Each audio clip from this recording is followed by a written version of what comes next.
Rainmaker FM. Copyblogger FM is brought to you by Studio Press Sites, the complete hosted solution that makes WordPress fast, secure, and easy without sacrificing power or flexibility. Feel free to upload your own WordPress theme or use one of the 20 beautiful Studio Press themes that are included and just one click away. Explore all the amazing things you can do with the Studio Press site, and you'll understand why it offers a lot more than traditional WordPress hosting. No matter how you'll be using your site, we have a plan to fit your needs and your budget. To learn more, visit rainmaker.fm/StudioPress. That's rainmaker.fm/StudioPress. Hey there, it is so good to see you again. Welcome back after a short hiatus to Copyblogger FM, the content marketing podcast. Copyblogger FM is about emerging content marketing trends, interesting disasters, and enduring best practices, along with the occasional rant. My name is Sonia Simone. I'm the Chief Content Officer for Rainmaker Digital. You can usually catch me at least once a week over on the Copyblogger blog and get more mindset and ranty stuff at Remarkable Communication. Just a reminder that you can always get the show notes for every episode. Those include links and free extras by pointing your browser to copyblogger.fm. You'll also find the complete show archive there.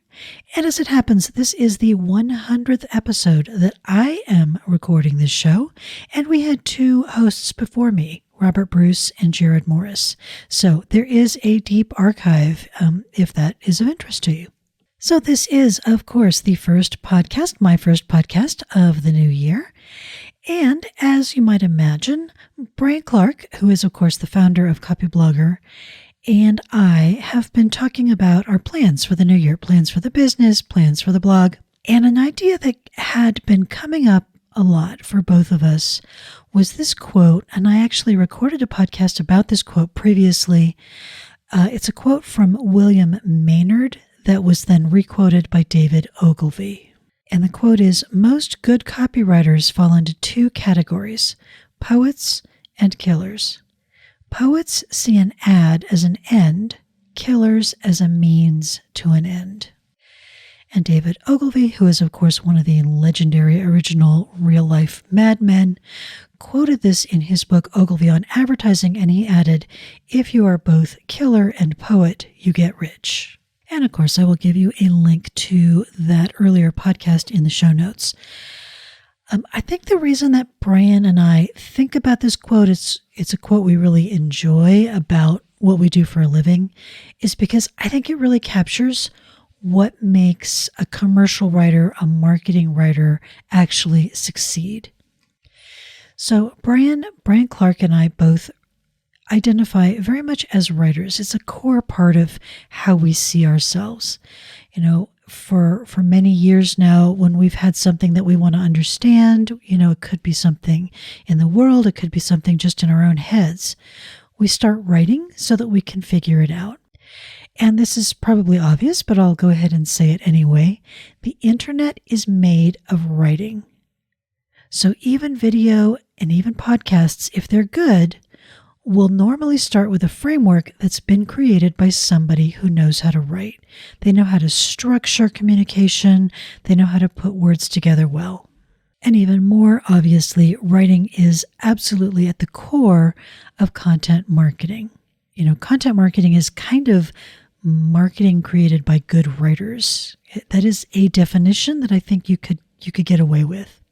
And content marketing is about writing in order to teach and to engage, and sometimes to encourage, sometimes to provoke. And of course, if we are good at what we do and we put enough thought and effort and strategy into it, we write to persuade and we write to sell. So a lot of what makes so much content so horrible is that it is created from that killer mentality. In other words, it's content and all it's viewed as is a means to an end. It's just a way to get clicks, or it's a way to get opt-ins, or it's a way to make a sale, or it's a way to get some eyeballs on some ads, whatever it might be. It doesn't have any intrinsic value because nobody cares about it for its own sake, least of all the writer who created it.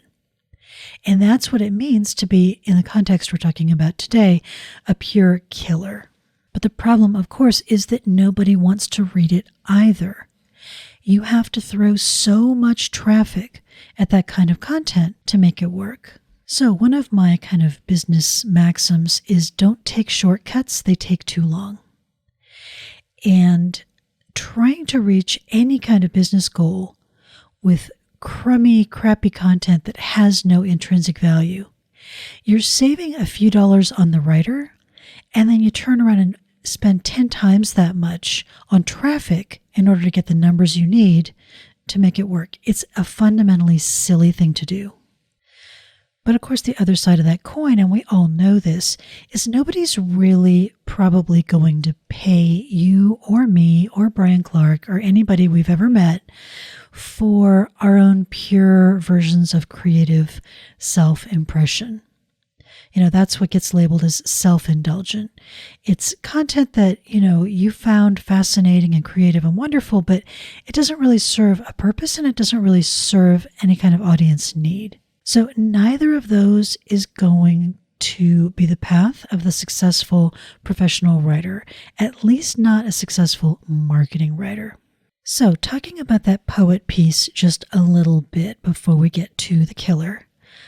A poet, in this sense, is a person who really does love language, who loves that perfect turn of phrase, So I'll be reading and I'll see just a bit of a sentence and I think, oh, that's so fine. And I try and put that kind of care into the words I put together as well. So as Brian said, let's face it, we're word nerds. And that's kind of what makes it work, right? That's an amazing thing to be in 2018. And the most important quality of a poet, the most important practice of a poet, in this sense or any sense, is that we write. So maybe you love writing.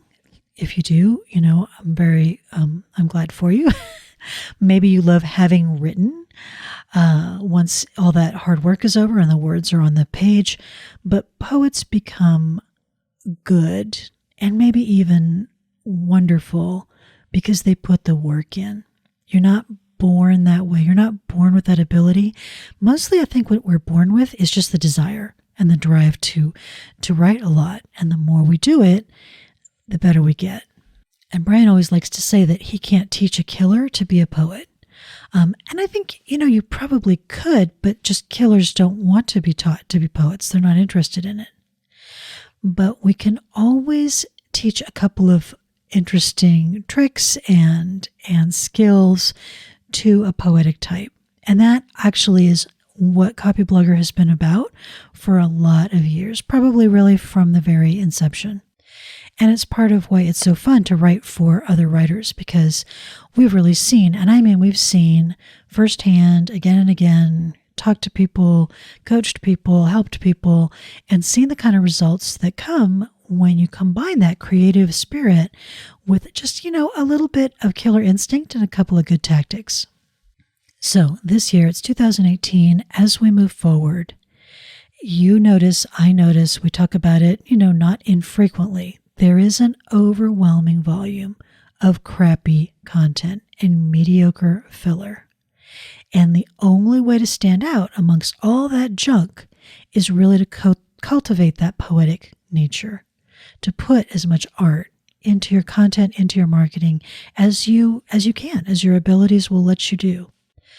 But of course, there is a lot more to making a really good living as a writer than just writing well. You have to write well, but you need other things as well.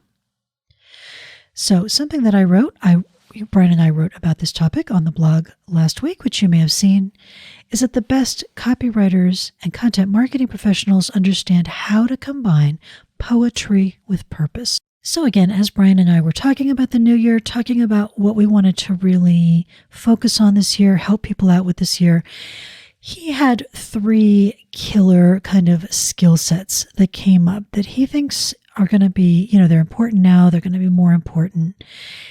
And So we're going to be talking a lot about these in the coming year. We're also going to be talking about how to combine them with that more creative side, with that more original content, with the original fresh voice that I really think you need to create content that stands out, in this just sea of content being created by companies, much of which is frankly just really not good. So the first one, and these are very much Brian's, input. This is the kind of thing he thinks about almost, I would say, a bit obsessively. And the first one is strategy. So, of course, it doesn't matter how much art you put into your content or art you put into your copy. They aren't ends unto themselves. They're not a piece of art in the same way that an actual poem is, or a novel, or a screenplay. It is ultimately about selling something. So, copy strategy today, because there is so much copy out there, a lot of it is really finding the right words for the right person at the right time. And it's completely determined by who it is that you're speaking to. So when you can guide real people through the buying journey, when you can prompt the behavior that you want to prompt, it takes the art, but it also takes that strategic purpose. It's the purpose that leads your words to create the right experience, and that experience is what's going to lead to a sale. So the right strategy is the first kind of killer, fundamental. The second one is analytics. And so a lot of people, of course, all over the marketing world are talking about data. We're kind of drowning in data at this point. We're drowning in information about prospects. But too many organizations really genuinely suffer from a lack of meaning in that data. So if the word analytics, I sometimes call it the A word, tends to freak you out a little, tends to make you kind of want to run for the door, I promise that I will work on getting comfortable with it, if you will. Analytics is really just about discovering and then interpreting and communicating meaningful patterns. So people do things, that creates data, and we look for the patterns. And yes, artificial intelligence and machine learning are going to help us recognize the patterns, but it is going to take a human being with a heart and a soul and a mind and creativity to translate those patterns back to a human emotional response. The patterns by themselves don't do anything. All they do is just show us a path that we can walk down. And then the final one, of course, is going to be marketing technology, which the pure killers absolutely adore, and they're very good at using. But as we have seen, if you have the technology without the emotional connection, you can hurt more than you can help. If you use marketing technology to give a boost to just soul-dead content that no one has any interest in, it's just a way to waste money faster. You really want marketing automation, you want these conversion tools. They're great tools, they're wonderful tools, but they have to enhance the experience. They shouldn't be leading the experience. Among other reasons, because prospects can smell that 1,000 miles away, and they will run the other direction. So the move toward personalized website experiences is going to be a major, wonderful opportunity for writers to be able to use all that cool technology to create the content, to create the copy that speaks to a person, that creates a personal conversation that nonetheless can go beyond just the one-to-one. So if you are by chance a writer who is, kind of more on the pure poet side of that spectrum, that can be really frustrating and it can be really painful. It's very common that you're answering to somebody who is more of the pure killer, who just kind of sees you as like, an annoying expense. They don't value the blood, sweat, and tears. They don't value the craft. But, there's a way out, of course. The people who are really doing amazing things right now, crushing it, as the saying goes, are the people who, Jason Miller's term for them is hybrid marketers. So they can write, and they do care about the language and the art, but that's not the only thing they can do. And that kind of hybrid marketer, that kind of person who has multiple skill sets, they have the creativity, but they're not afraid of the tools, that's what clients are looking for. And they will pay, very nice money to find it. So the killer and the poet all in one package. That is what we're going to be writing about, podcasting about in 2018. This year, we are committed and excited about making you richer, both financially and professionally. So that's the kickoff for the year. Get out there, do amazing things. As always, we love to see your comments, your thoughts, your questions, your suggestions. You can always leave a comment on the Copyblogger blog or on the podcast at copyblogger.fm, or, connect with us on LinkedIn or Twitter. That's awesome as well. Thanks so much. Hope your year is off to a good start, and I'll catch you next week. Take care.